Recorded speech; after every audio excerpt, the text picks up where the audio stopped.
In light of the day's drastic developments, which not even passage of the Alien and Sedition Acts of 1798, not even what Jefferson called the Federalist reign of witches remotely equaled for tyrannical intolerance or treachery, there were emergency meetings called for that evening at the 4 local schools that together enrolled nearly all the Jewish pupils in Newark's elementary education system. Each meeting was to be presided over by a member of the Committee of Concerned Jewish Citizens.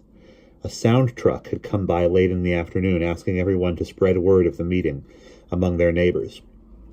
People were invited to bring their children if they did not wish to leave them home alone, and they were assured that a full-scale police mobilization throughout the South Ward, police protection extending as far as Frelinghuysen Avenue and as far north as Springfield Avenue, had been promised by Rabbi Prince by Mayor Murphy.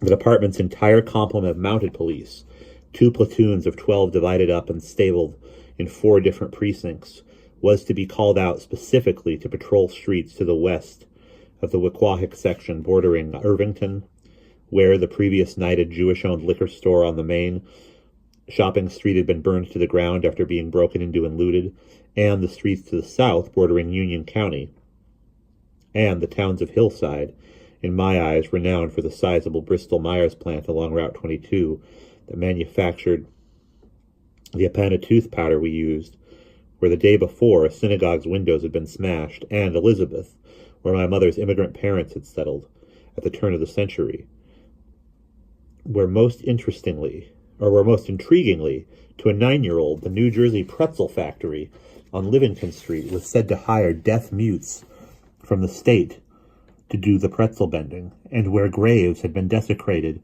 in the Temple B'nai Jeshurun Cemetery, just a few blocks from the Wequahic Park golf course. Shortly before 6:30, my mother headed directly down the street for the emergency meeting at Chancellor Avenue School. I remained at home, delighted delegated by her to answer the phone and to accept the charges should my father call from the road. The Kuzkas had promised her that they would look after me until she returned home, and indeed, even as she was descending the stairs, Joey was climbing them 3 at a time, dispatched by Mrs. Kuzka to keep me company while I waited, in vain, as it turned out, for the long-distance call informing us that my father and brother were both all right and would soon be arriving home with Selden. Because, under martial law, the Army had commandeered the facilities of Bell Telephone for military use, the long-distance services still open to civilians were jammed, and 48 hours had passed since we had last heard anything from my father. As the Newark Hillside line ran only a couple of 100 yards south of our house, it was possible that night, even with the windows closed, to find reassurance of all sorts in the loud clattering of the police horses as they paraded up and down the Keir Avenue hill, just around the corner. And when I threw open my bedroom window and leaned out over the darkening alleyway to listen, I could manage to hear them, if only faintly, when they sauntered on a ways to where Summit Avenue petered out and became Hillside's Liberty Avenue. Liberty ran through Hillside to Route 22, which proceeded westward into Union, and from there swept southward into the vast Christian unknown, of whose authentically Anglo-Saxon sounding towns of Kenilworth, Middlesex, and Scotch Plains. There wasn't the suburbs of Louisville, or these weren't the suburbs of Louisville, but they were farther west than I'd ever been. And though you had to traverse another 3 New Jersey counties just to reach the eastern border of Pennsylvania, on the night of October 15, I was able to alarm myself with a nightmarish vision of America's anti-Semitic fury roaring eastward through the pipeline of 22 and surging from 22 into Liberty Avenue and pouring from Liberty Avenue straight into our Summit Avenue alleyway and on up our back stairs like the waters of a flood, had it not been for the sturdy barrier presented by the gleaming bay haunches of the horses of the Newark police force, whose strength and speed and beauty Newark's preeminent rabbi, the nobly named Prince, had caused to materialize at the end of our street. As was to be expected, Joey could hear next to nothing of what was going on outdoors, and so took to running from room to room, peering out of windows at either end of the house, to try to get a glimpse of the anatomy of at least one of the horses. Horses of a bloodline with limbs much longer, muscled torsos much slimmer, skulls elongated and much more exquisite than those in the inelegant orphanage plow horse that had kicked my head in. And also to catch sight of the uniformed cops, each with 2 rows of brass buttons shining down the length of his double-breasted, snug-fitting tunic, and a holstered pistol riding one hip. Several years earlier, my father had taken Sandy and me to Wequakic Park one Sunday morning to toss horseshoes at a public pitch, and a mounted policeman went racing across the park in pursuit of somebody who'd snatched a woman's purse. A moment in Newark, out of the court of King Arthur, it was days before the thrill wore off, and I could stop being stirred up by the gallantry of it all. They recruited the most supple and athletic of cops to train as mounted policemen, and a small kid could be mesmerized just watching one who'd been lazing majestically down the street, stop to write a parking ticket, and then lean way over in the saddle so as to place the ticket under the car's windshield wiper.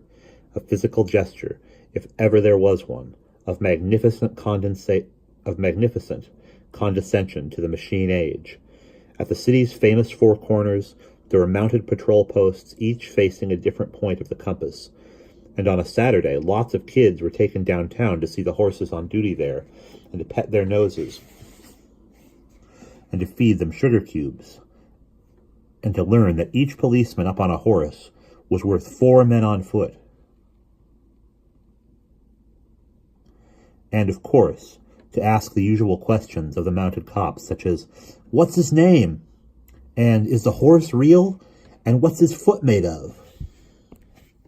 Sometimes you might see a police horse tied up at the side of a busy downtown street, undisturbed and calm as could be beneath the blue and white saddlecloth, marked with the insignia NP, a gelding well over 6 feet high and weighing 1,000 pounds, with a menacingly long nightstick belted to his flank, and looking as blasé as the most gorgeous movie star, while the policeman who just dismounted stood nearby in his deep blue jodhpurs and high black boots, his pornographic leather holster molded perfectly to the engorged shape of the male genitalia, indifferent to injury amid the parade-mounted honking of cars, amid the pandemonium of honking cars and trucks and buses, and smartly signaling with his arms so as to restore a smooth flow of traffic to the city.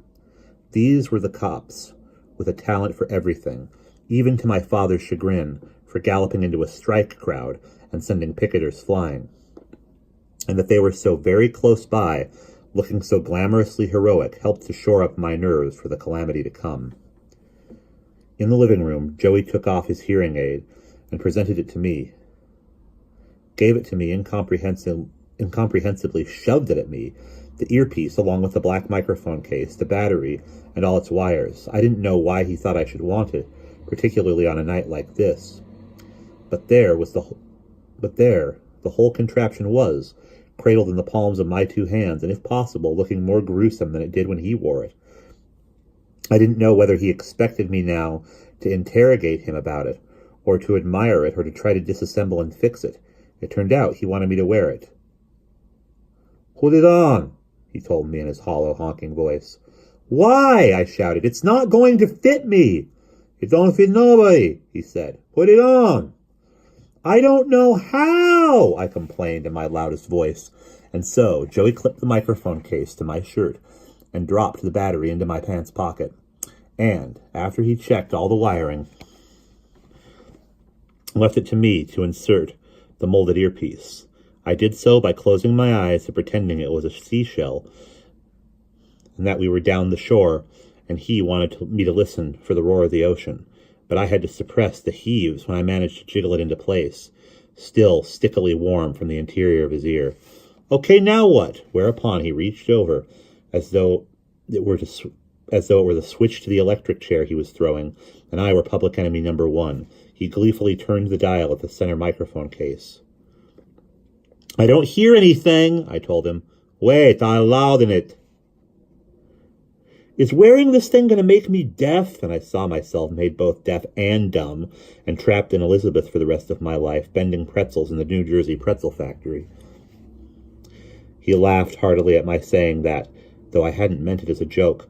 Look, he said, I don't want to do this, not now. There's a lot going on outside that's not so great, you know.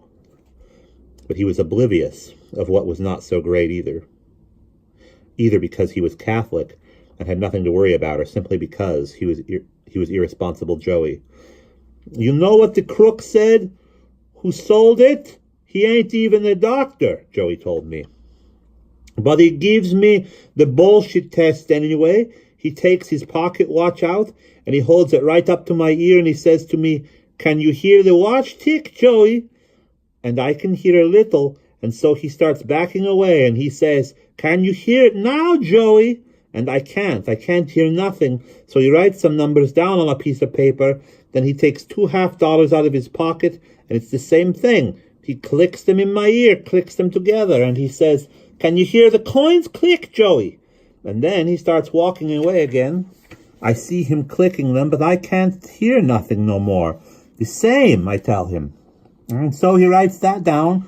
Then he looks at what he wrote down, looks real hard. Then he takes this tin piece of shit out of a drawer. He puts it on me, all the pieces, and tells my father, your boy is going to hear the grass growing. That's how good this model is. And with that, Joey began to turn the dial again, until what I heard was water running into a bathtub.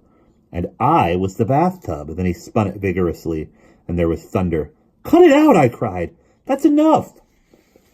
But Joey was joyfully leaping about, and so I reached up and yanked the earpiece out of my ear, and was derailed for the moment, thinking that, on top of Mayor LaGuardia's being under arrest, and President Roosevelt's being under arrest, and even Rabbi Bengelsdorf's being under arrest, the new boy downstairs wasn't going to be any more of a picnic than the one before him had been, and this was when I determined to run away again. I was still too much of a fledgling with people to understand that. In the long run, nobody is a picnic, and that I was no picnic myself. First, I couldn't stand Selden downstairs, and now I couldn't stand Joey downstairs. I was determined then and there to run away from both of them. I would run away before Selden got here. I would run away before the anti-Semites got here. I would run away before Mrs. Wishnow's body got here, and there was a funeral that I had to go to. Under the protection of the mounted police, I would run away that very night from everything that was after me and everything that hated me and wanted to kill me. I would run away from everything I'd done and everything I hadn't done and start fresh as a boy nobody knew. And I realized all at once where to run away to. To Elizabeth. To the pretzel factory. I'd tell them in writing that I was a deaf mute. They'd give me a job making pretzels. And I'd never speak, and I'd pretend not to hear, and nobody would find out who I was. Joey said, you know about the kid who drank the horse's blood? What horse's blood?